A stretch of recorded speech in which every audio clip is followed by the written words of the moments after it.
The laughter still echoes in my ears.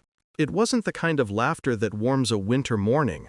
It was sharp, cruel, the kind that cuts deeper than any blade. They said it was a joke. Pushing her, my daughter, into the lake. She hit her head on the dock's edge before she slipped under the icy water. I saw her body twist, her arms thrash once, then nothing. I screamed. They laughed harder. When the ambulance finally came, my hands were shaking so badly I could barely hold the phone. But I managed to call one person, my brother, and I said, very quietly, "Do what you have to do." That was 3 months ago. The beginning of the end. I met my son-in-law, Daniel, 5 years ago.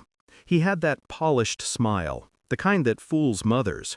Said all the right things, helped carry groceries, called me Ma before I even told him to. I should have known. Charm is the mask cruelty wears before it gets comfortable. My daughter, Lily, was sunshine in human form.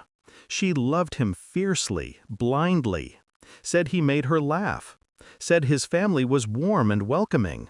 They were, at first. The Martins, the kind of people who threw expensive parties to prove they were kind.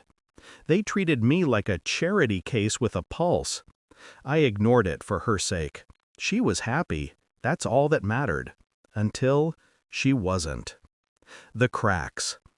It started small. Missed calls, canceled dinners. The light in her eyes dimmed little by little. One night she came over, mascara smudged, voice trembling. She said she'd fallen. Her wrist was bruised. I didn't believe the word fallen, but I knew better than to push too hard. Victims protect their abusers until they can't. I waited, listened, watched. And then the phone call came, 2 months before the lake. A neighbor whispering, "Your son-in-law's been bringing other women home when your daughter's away."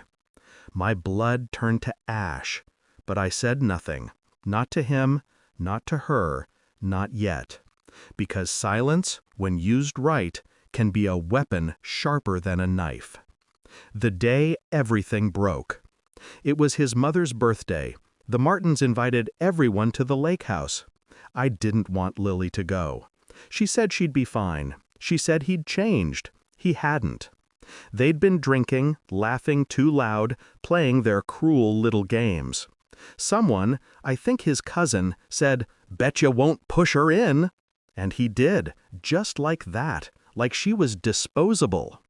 When she hit her head, I heard the sound, a hollow crack that I will never forget. She was face down in the water before anyone moved. I ran. The cold bit through my legs as I waded in. My fingers clawed at her jacket, dragging her up. Her lips were blue. Her eyes were half open. The Martins stood there on the dock, watching, laughing. Even when I screamed for help, they didn't move. One of them, his father, said, "She's fine, don't be dramatic." I knew then. There would be no forgiveness. The planning. She survived, barely. Fractured skull, hypothermia. She doesn't remember much. Maybe that's a mercy. The police called it an accident, horseplay gone wrong. No charges, no justice. So I made my own. I stopped talking to them, stopped begging, stopped crying. Instead, I started listening. My brother, Mark, used to work in corporate investigations. Quiet man, ruthless when needed. He knew exactly what to look for. Within weeks, we found everything.